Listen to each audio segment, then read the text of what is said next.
പ്രിയപ്പെട്ട ജനാധിപത്യ വിശ്വാസികളെ, എനിക്ക് മുമ്പ് സംസാരിച്ച ഉദ്ഘാടക വളരെ വ്യക്തമായി പറഞ്ഞു.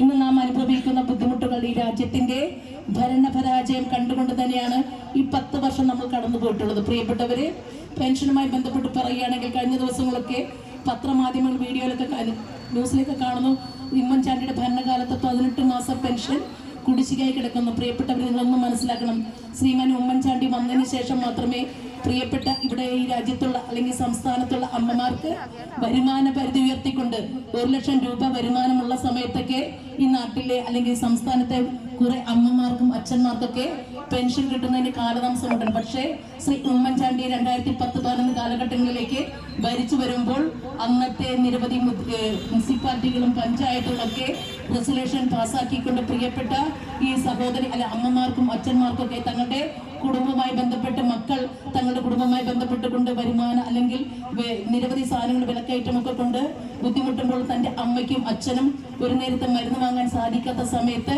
ദീർഘവീക്ഷണമുള്ള നമ്മുടെ മുഖ്യമന്ത്രി വരുമാന പരിധി 3 ലക്ഷം രൂപയാക്കിക്കൊണ്ട് ഈ കേരള സംസ്ഥാനത്തെ മുഴുവൻ അച്ഛനമ്മമാർക്കും പെൻഷൻ കൊടുക്കുന്ന ഒരു കാലമുണ്ടായിരുന്നു. ആ ഉമ്മൻചാണ്ടിയെ മനസ്സിൽ വിചാരിക്കുമ്പോൾ തന്നെ അദ്ദേഹത്തിന്റെ 2015-16 കാലഘട്ടങ്ങളിലെ ഭരണം അവസാനിക്കുമ്പോൾ തുടർന്ന് വന്ന ഇടതുപക്ഷ സർക്കാരിന്റെ ശ്രീ പിണറായി വിജയന്റെ നേതൃത്വത്തിലുള്ള ഭരണസമിതി കടന്നു വരുമ്പോൾ പെൻഷന്റെ വരുമാന പരിധി നമ്മൾ 3 ലക്ഷമാക്കിയ വരുമാന പരിധി താഴേക്ക് ആക്കിക്കൊണ്ട് 1 ലക്ഷം രൂപ വരുമാന പരിധി ആക്കി നിരവധി അച്ഛനമ്മമാരുടെയൊക്കെ പെൻഷൻ ഇല്ലാതായി പോയിക്കൊണ്ട് കഴിഞ്ഞു. അതോടൊപ്പം തന്നെ ഏതെങ്കിലും രോഗാവസ്ഥയിലൊക്കെ പാവപ്പെട്ട അച്ഛനമ്മമാരൊക്കെ വീട്ടിൽ AC വെക്കുമ്പോൾ AC യുടെ മറവിൽ അല്ലെങ്കിൽ 1000 cc താഴെ 1000 cc മുകളിലുള്ള വണ്ടികളുണ്ടെങ്കിൽ ആ പെൻഷൻ റിജക്ട് ചെയ്യാൻ അല്ലെങ്കിൽ കളയാനായിട്ട് ആഹ്വാനം ചെയ്ത ഒരു സംസ്ഥാനത്തിന്റെ ഭരണകൂടമാണ് കേരളത്തിലുള്ളത്. അപ്പൊ നിരവധി വികസന പ്രവർത്തനങ്ങൾ പരാജയത്തിലൂടെ കടന്നു പോകുന്ന ഇടതുപക്ഷ സർക്കാരാണ്. തീർച്ചയായിട്ടും നമ്മൾ ഇങ്ങോട്ട് കടന്നു വരുമ്പോൾ ഒരു മണിക്കൂറായിട്ടില്ല ഈ തെരുവുകളിലൂടെ നമ്മൾ ഈ പ്രകടനമായി കടന്നു പോയിട്ടുള്ള പ്രിയപ്പെട്ടവരെ, 2011 വളരെ ദീർഘവീക്ഷണത്തോടു കൂടി തന്നെ ശ്രീ ഇബ്രാഹിം കുഞ്ഞ് അഭിമാനത്തോടുകൂടി പറയുന്നു, ഇബ്രാഹിം കുഞ്ഞ് ഈ നാടിന്റെ പൾസറിഞ്ഞുകൊണ്ട് ഈ നാട്ടിലെ റോഡിന്റെ വീതി വർദ്ധിപ്പിക്കാനായിട്ട് എസ്റ്റിമേറ്റ് എടുത്തുകൊണ്ട് അലയൻസ് എല്ലാം ശരിയാക്കി കടന്നു പോകുമ്പോൾ പ്രിയപ്പെട്ടവരെ നിർഭാഗ്യവശാൽ 2016 ശേഷം നമ്മുടെ ഭരണസമിതി അവസാനിക്കുമ്പോൾ ഒരു ടൈമിൽ കൂടി അദ്ദേഹം MLA ആയിരുന്ന സമയത്തൊക്കെ ഇതിന്റെ പ്രവർത്തനമായി മുന്നോട്ട് പോയിട്ടുള്ള ഒരു ഇബ്രാഹിം കുഞ്ഞി MLA നമ്മുടെ മുന്നിലുണ്ട്. പക്ഷേ 2020-25 കാലങ്ങളിലൊക്കെ ഈ നാട്ടിലെ MLA ആയി മന്ത്രിയായിരിക്കുന്ന ശ്രീ രാജീവ് നാളിതുവരെയും ഒരു വികസന പ്രവർത്തനവും അദ്ദേഹത്തിന്റെ നേതൃത്വത്തിൽ നടത്താൻ കഴിഞ്ഞിട്ടില്ല. കാരണം നമ്മൾ നിരവധി പ്രാവശ്യം മുനിസിപ്പൽ ഇലക്ഷനുമായി ബന്ധപ്പെട്ടുകൊണ്ട് പലപ്പോഴും റോഡ് വികസനവുമായി ബന്ധപ്പെട്ടുകൊണ്ട് ബഹുമാനിയായ മുൻ ചെയർമാനും നിലവിലുള്ള ചെയർപേഴ്സണും ഒക്കെ അല്ലെങ്കിൽ മുൻ ചെയർപേഴ്സണുകൾ ഉൾപ്പെടെ വാട്സപ്പിലും ഫേസ്ബുക്കിലൊക്കെ ഇട്ടുകൊണ്ട് ഈ റോഡിന്റെ വികസനം അടുത്തിടെ ഉണ്ടാകുമെന്ന് അറിയിച്ചുകൊണ്ട് ജനങ്ങളെ പറ്റിക്കുന്ന ഒരു കാലഘട്ടത്തിലേക്ക് മാറിയിട്ടുണ്ടെങ്കിൽ അവസാന നാൾ ഇപ്പൊ നിയമസഭയുമായി ബന്ധപ്പെട്ട് ഇലക്ഷൻ ചട്ടം പ്രഖ്യാപിക്കുന്നതിന് ഒരാഴ്ചക്ക് മുമ്പ് ഈ പരിസരങ്ങളിൽ നമ്മളൊക്കെ കണ്ടിട്ടുണ്ട്, കുട്ടികൾ ഇറക്കിക്കൊണ്ട് അറിയാതെയും ചോദിക്കാതെയും ഓരോ സ്ഥലങ്ങളിൽ ചെന്ന് കുറ്റിയിടുന്ന ഭരണകൂടവും നിയമസഭയുടെ മന്ത്രിയായി നിൽക്കുന്ന ശ്രീ രാജീവിന്റെ നേതൃത്വ ആളുകളൊക്കെ കുറ്റിയിടുന്ന ഒരു സാഹചര്യത്തിലേക്ക് മാറിയിരിക്കുന്നു. അപ്പൊ നിരവധി വികസനങ്ങളുടെ പേര് പറഞ്ഞ് ഉദ്ഘാടനത്തിന് പേര് പറഞ്ഞ് കോടികൾ തട്ടിക്കുന്ന ഒരു സംസ്ഥാന ഭരണകൂടമാണ് നമ്മുടെ മുന്നിലുള്ളത്. അതോടൊപ്പം തന്നെ ഇന്നിപ്പോ പല സ്ഥലങ്ങളിലും ബഹുമാന്യനായ AD സുജിൽ പല സ്ഥലങ്ങളിലൊക്കെ സംസാരിച്ചു ഈ നാടിന്റെ വികസനവുമായി ബന്ധപ്പെട്ടുകൊണ്ട്. ഏതൊരു വികസനമാണ് അദ്ദേഹത്തിന് എടുത്തു പറയാൻ സാധിച്ചിട്ടുള്ളത്? 2010-15 കാലഘട്ടങ്ങളിലൊക്കെ ഇന്ത്യൻ നാഷണൽ കോൺഗ്രസിന്റെ അല്ലെങ്കിൽ UDFന്റെ സംവിധാനം ഏലൂർ നഗരസഭ ഭരിക്കുന്ന ഇന്ത്യൻ നാഷണൽ കോൺഗ്രസിന്റെ ചെയർപേഴ്സണും വൈസ് ചെയർപേഴ്സണും ഭരണസമിതിയും പ്രതിപക്ഷ അംഗങ്ങളൊക്കെ ഒറ്റക്കെട്ടായി നിന്നുകൊണ്ട് ഈ നാട്ടിലെ പ്രദേശങ്ങളിലേക്ക് കുടിവെള്ളം ലഭിക്കാതിരുന്നപ്പോൾ നമ്മുടെ പ്രിയങ്കനായ MLA ശ്രീ ഇബ്രാഹിം കുഞ്ഞ് നാട്ടിലെ മുഴുവൻ ജനങ്ങളെയും സർവകക്ഷികളെയും വിളിച്ചുകൂട്ടി ഭരണസമിതിയിൽ പ്രതിപക്ഷ ബഹുമാനം കൊടുത്തുകൊണ്ട് അവരെ ഉൾപ്പെടുത്തിക്കൊണ്ട് രാഷ്ട്രീയ പാർട്ടികളെ ഉൾപ്പെടുത്തിക്കൊണ്ട് ഒരു വിശാലമായ മീറ്റിംഗ് വിളിച്ചുകൂട്ടി. ആ മീറ്റിംഗിൽ ഒരു തീരുമാനമുണ്ടായി. ഏലൂർ നഗരസഭയിലെ ഏറ്റവും കൂടുതൽ ജനസാന്ദ്രതയുള്ള മഞ്ഞുമ്മൽ പ്രദേശത്തെ ജനങ്ങൾക്ക് കുടിവെള്ളം എത്തിക്കുവാൻ FACTയുമായി ധാരണയുണ്ടാക്കി. പ്രിയപ്പെട്ടവരെ, ആ കാലഘട്ടങ്ങളിൽ 2011-12 കാലഘട്ടങ്ങളിലൊക്കെ ശ്രീ ഇബ്രാഹിം കുഞ്ഞിന്റെ നേതൃത്വത്തിൽ FACTയുമായി ബന്ധപ്പെട്ടുകൊണ്ട് ഈ മഞ്ഞുമ്മൽ പ്രദേശത്ത് കുടിവെള്ളം എത്തിച്ചു കൊടുക്കാൻ സാധിച്ചു. ആ ഭരണസമിതിയിൽ തന്നെ അന്നത്തെ ചെയർപേഴ്സണായ ശ്രീമതി ലിസി ജോർജും ആ ഭരണസമിതിയും ഉൾപ്പെടുത്തിക്കൊണ്ട് പാവപ്പെട്ട ജനങ്ങളെ മനസ്സിലാക്കിക്കൊണ്ട് ഈ പ്രദേശത്ത് ഏലൂർ നഗരസഭയുടെ പ്രദേശങ്ങളിലൊക്കെ നിരവധി പാവപ്പെട്ട ആളുകൾ വാടകയ്ക്ക് ജീവിക്കുന്ന ആളുകളുണ്ട്. അവരെയൊക്കെ ചേർത്ത് നിർത്തിക്കൊണ്ട് അവരൊരു ഭവന പദ്ധതി എന്ന ആശയം പറഞ്ഞുകൊണ്ട് ആ പദ്ധതിയിൽ വിഹിതം വെച്ചുകൊണ്ട് നമ്മൾ 1 ഏക്കർ സ്ഥലം ഏലൂർ നഗരസഭയിൽ വാങ്ങിച്ച് പച്ചബുക്കിൽ 1 ഏക്കർ സ്ഥലം നമ്മൾ മേടിച്ചിട്ടു. പാവപ്പെട്ട ജനങ്ങളെ മനസ്സിലാക്കിക്കൊണ്ട് അവരുടെ മാനസികാവസ്ഥ മനസ്സിലാക്കിക്കൊണ്ട് അവർക്കൊരു കുടുംബം എന്ന പദ്ധതിയുമായി ഏലൂർ നഗരസഭയിൽ UDFന്റെ ഭരണകാലം മുന്നോട്ട് പോയി. പക്ഷേ 2015 ശേഷം കടന്നു വന്നിട്ടുള്ള CPMന്റെ ഭരണകൂടം ഇന്ന് 10 വർഷം തികഞ്ഞപ്പോൾ ആ പച്ചമുക്കിൽ പാവപ്പെട്ടവർക്ക് മേടിച്ചിട്ടിരിക്കുന്ന സ്ഥലത്ത് ഒരു തരി പോലും കൈയനക്കാൻ പോലും ആ ഭരണ സംവിധാനത്തിന് സാധിച്ചിട്ടില്ല എന്നുള്ളതും കൂടി പ്രിയപ്പെട്ടവർ മനസ്സിലാക്കണം. അപ്പൊ നിരവധി പരാജയങ്ങളിലൂടെ കടന്നു പോകുന്ന ഒരു CPMന്റെ പ്രാദേശിക ഭരണകൂടമാണ് ഇവിടെ താമസിക്കുന്നുണ്ടെങ്കിൽ സംസ്ഥാനം അതിൽ വ്യത്യസ്തമല്ലാത്ത MLAയും അതോടൊപ്പം ആരോഗ്യ മേഖലയ്ക്ക് തകർക്കുന്ന മന്ത്രിമാരുമാണ് നമ്മൾ കണ്ടിട്ടുള്ളത്. ഇവിടെ നിന്ന് നമ്മൾ ഏലൂരേക്ക് പോകുമ്പോൾ ഒരു PHC സെന്റർ ഉണ്ടല്ലോ, ഫാമിലി ഹെൽത്ത് സെന്റർ, ആ പരിസരങ്ങളിലെ റോഡുകൾ നിങ്ങൾ ആരെങ്കിലും നാളെ തന്നെ പോയി കാണണം. കാരണം കഴിഞ്ഞ 2015 ശേഷം CPM ഭരിക്കുന്ന മുനിസിപ്പാലിറ്റിയിൽ പ്രിയപ്പെട്ടവരെ ഞങ്ങളുടെ കൂടെ നിന്ന ഞങ്ങളുടെ ഒരു കൗൺസിലർ 5 വർഷക്കാലം തന്റെ കൗൺസിലിന്റെ അകത്ത് എഴുന്നേറ്റെന്ന് പറഞ്ഞു.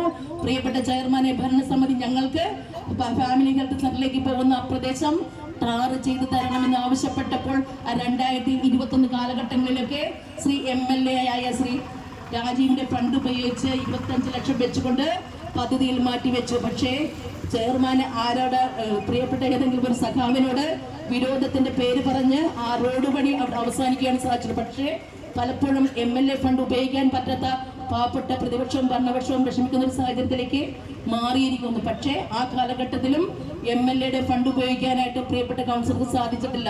തൊട്ടടുത്ത് 2024-25 കാലങ്ങളിലൊക്കെ അവിടെ ഭരണം, ഈ കഴിഞ്ഞ ഭരണസമിതി അവസാനിക്കുന്ന സമയത്ത് വീണ്ടും കൗൺസിൽ എഴുന്നേറ്റെന്ന് പറഞ്ഞു. പ്രിയപ്പെട്ട ചെയർമാനെ, എൻ്റെ വാർഡിൽ റോഡ് പൊട്ടിപ്പൊളിഞ്ഞു കിടക്കുന്ന ഈ നെല്ലൂർ നഗരസഭയുടെ വിവിധ പ്രദേശങ്ങളിൽ താമസിക്കുന്ന സാധാരണക്കാരായ ആളുകൾ വന്ന് മരുന്ന് മേടിക്കുന്ന ആ റോഡിൽ കൂടെ ഓട്ടോറിക്ഷയോ വണ്ടികളോ ഒന്നും കൊണ്ടുപോകാൻ സാധിക്കുന്നു. അതുകൊണ്ട് നടന്നു പോകാൻ പോലും സാധിക്കുന്നില്ല. അതുകൊണ്ട് ആ റോഡ് അടിയന്തരമായി ചെയ്തു തരണമെന്ന് ആവശ്യപ്പെട്ടുകൊണ്ടപ്പോൾ ചെയർമാൻ പറഞ്ഞു, അവസാന കാലഘട്ടത്തിൽ പറഞ്ഞു നമുക്ക് നോക്കാം. പക്ഷെ കഴിഞ്ഞ 5 വർഷക്കാലവും പാവപ്പെട്ട കൗൺസിലർമാരെ പറ്റിക്കുന്ന ഒരു ചെയർമാനായി ശ്രീ സുജിൽ മാറിയിരിക്കുന്നു. പ്രിയപ്പെട്ടവരെ, അതിനുശേഷം പല റോഡുകളിലേക്കും ആളുകളെ നോക്കി ഏതെങ്കിലും ഒരു പ്രദേശത്ത് നമുക്ക് അഭിമാനത്തോടു കൂടി പറയാം, ശ്രീ ഇബ്രാഹിം കുഞ്ഞിരിക്കുമ്പോൾ ശ്രീമാൻ ഷാജിയുടെ വാർഡിലേക്ക് MLA ഫണ്ട് കൊടുക്കുന്ന ഒരു കാലഘട്ടം ഉണ്ടായിരുന്നു 2010-15 കാലഘട്ടത്തിൽ. എന്നാൽ അതിനുശേഷം പ്രതിപക്ഷ നേതാവായി ഇന്ന് CPMന്റെ ഷിബു ആ വാർഡിലേക്കും അദ്ദേഹം ശ്രീ ഇബ്രാഹിം കുഞ്ഞ് രാഷ്ട്രീയം നോക്കാതെ ഫണ്ട് കൊടുക്കുന്ന ഒരു കാലഘട്ടത്തിലേക്ക് മാറി. പക്ഷേ ഇന്ന് നമ്മുടെ MLA ആയി നിൽക്കുന്ന ശ്രീ രാജീവ്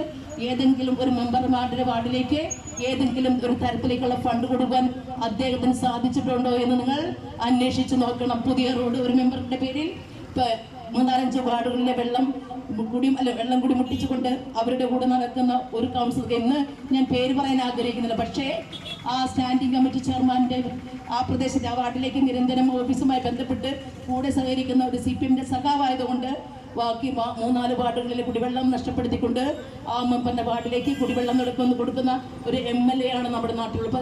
എല്ലാ മേഖലയിലും പരാജയത്തിന്റെ പടുകൂപ്പിൽ നിൽക്കുന്നു.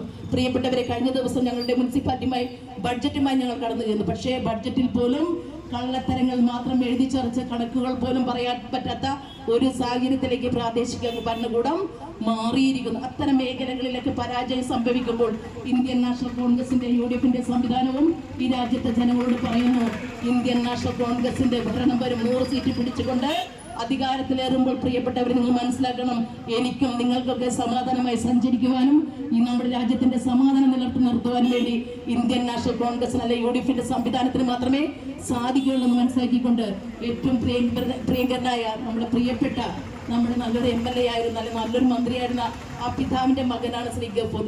ഈ 5 വർഷം നിങ്ങൾ അദ്ദേഹത്തെ മാറ്റി നിർത്തിയിട്ടുണ്ടെങ്കിൽ ഈ 5 വർഷത്തിന്റെ ഏതെങ്കിലും ഒരു ഭരണ നേട്ടം ശ്രീ രാജീവിന് എടുത്തു പറയാൻ സാധിച്ചിട്ടുണ്ടോ എന്ന് ചോദിച്ചുകൊണ്ട് പ്രിയപ്പെട്ട നമ്മുടെ അഡ്വക്കേറ്റ് ഗഫൂറിനെ വോട്ട് ചെയ്ത് അദ്ദേഹത്തെ വിജയിപ്പിക്കണമെന്നാണ് ഞാൻ അഭ്യർത്ഥിക്കുന്നത്. പിന്നെ ഏതാനും ചില കാര്യങ്ങൾ നമ്മുടെ പ്രിയപ്പെട്ട നമ്മുടെ മുഖ്യമന്ത്രിയെ കുറിച്ച് പറയാൻ ഞാൻ ആഗ്രഹിക്കുന്നു. ഇന്ന് ഞാൻ നിൽക്കുന്ന പള്ളിനടയിൽ എല്ലാ വൈദികരെയും ബഹുമാനത്തോടു കൂടി കാണുന്ന ഈ നാട്ടിലെ മുഴുവൻ ജനങ്ങളും മനസ്സിലാക്കും, ബൈബിള് പൂർണ്ണമായി പഠിക്കാൻ പറ്റാത്ത ഒരു ക്രിസ്ത്യൻ യുവതിയായതുകൊണ്ട് നമ്മുടെ വൈദികരെ നമ്മൾ ബഹുമാനിക്കുന്നു. ആ വൈദികൻ പറയുന്ന ബൈബിളും വിശുദ്ധിയും കാത്തു സൂക്ഷിക്കുന്ന ക്രിസ്ത്യാനികൾ ഈ നാട്ടിലുണ്ട്. ആ വൈദികനെ പോലും വിളിച്ചു നികർഷജീവി എന്നും വിളിക്കുന്ന ഒരു സംവിധാനത്തിലേക്ക് മുഖ്യമന്ത്രി മാറിയിരിക്കുന്നത്. തൻ്റെ കൂടെ പ്രവർത്തിച്ച സഹപ്രവർത്തകരെ വിളിച്ചു കുലംകുത്തി എന്നും ചെറ്റ് എന്നുള്ള പദപ്രയോഗം ഉപയോഗിക്കുന്ന ഒരു മുഖ്യമന്ത്രിയുള്ള നാടാണ് നമ്മുടെ നാട്. അതുകൊണ്ട് അതിൽ നിന്ന് ഭരണമാറ്റം നമ്മൾ ഇന്ന് ആവശ്യപ്പെടുന്നു. പ്രിയപ്പെട്ടവരെ, പണ്ട് കാലങ്ങളിലൊക്കെ സമരം ചെയ്യുന്ന സമരത്തിലൂടെയാണ് ഓരോ സ്വാതന്ത്ര്യം നേടിത്തന്നിട്ടുള്ള ആ മഹാന്മാരുടെ മുന്നിൽ നമസ്കരിച്ചുകൊണ്ട് പറയാണ്, ഇന്ത്യൻ നാഷണൽ കോൺഗ്രസും യൂത്ത് കോൺഗ്രസ് പ്രവർത്തകരും തൻ്റെ രാജ്യത്തിന് സമാധാനമുള്ള ഏതെങ്കിലും വിഷയവുമായി ബന്ധപ്പെട്ട് സമരം ചെയ്യുമ്പോൾ ആ യൂത്ത് കോൺഗ്രസ്സുകാരെ തൻ്റെ ഗൺമാനെ കൊണ്ട് തല്ലിച്ചതക്കുന്ന ഒരു മുഖ്യമന്ത്രിയുള്ള ഒരു നാടായി ഇന്ന് കേരളം മാറിയിരിക്കുന്നു. ആരോഗ്യ മേഖലയിൽ ഏറ്റവും കൂടുതൽ പരാജയം അനുഭവിക്കുന്ന രീതിയിലേക്ക് ഇന്ന് കേരളത്തിന്റെ സംസ്ഥാന ഭരണകൂടം മാറിയിരിക്കുന്നു. ഇന്ന് മഞ്ഞമ്മൽ അമ്പലനടയിൽ നിൽക്കുമ്പോൾ ഒരു പെൺകുട്ടിയുടെ അടുത്ത് വന്ന് പറഞ്ഞു, ഷൈജിച്ചി, ഞാനൊരു ക്യാൻസർ പേഷ്യൻ്റാണ്, പക്ഷേ ഇന്ന് മെഡിക്കൽ കോളേജിൽ ക്യാൻസർ സെന്റർ തുറന്നിട്ടുണ്ടല്ലോ, ഏതെങ്കിലും രീതിയിൽ ഞങ്ങൾക്ക് BPL കാർഡായിട്ടുള്ള ഞങ്ങൾക്ക് ഏതെങ്കിലും രീതിയിൽ ആനുകൂല്യം കിട്ടുവാൻ സാധിക്കുമോ? ഒരു മാസക്കാലമായി തുടങ്ങിയിട്ട് ഞാൻ എൻ്റെ റേഷൻ കാർഡുമായി കടന്നു ചെല്ലുമ്പോൾ 30,000 രൂപയുടെ മരുന്ന് പുറത്തേക്ക് എഴുതി തരുന്ന ഒരു സാഹചര്യത്തിലേക്ക് മെഡിക്കൽ കോളേജ് മാറിയിരിക്കുന്നു. പാവപ്പെട്ട ആ പെൺകുട്ടി ഇന്ന് ലോൺ എടുക്കുന്നതിനും പേഴ്സണൽ ലോൺ എടുക്കുന്നതിനും നെട്ടോട്ടം ഓടുന്നു. 19-ാം തീയതി അദ്ദേഹത്തിന്റെ സർജറി നടക്കുന്ന ഈ സാഹചര്യം പ്രിയപ്പെട്ട MLA ചെന്ന് പറഞ്ഞു, എനിക്ക് ഒരു കൈത്താങ്ങാകണം, എനിക്കൊരു കൈസഹായം ചെയ്യണമെന്ന് പറഞ്ഞപ്പോൾ നിങ്ങൾ ഹോസ്പിറ്റലിൽ പോയി സംസാരിക്കാൻ പറഞ്ഞു.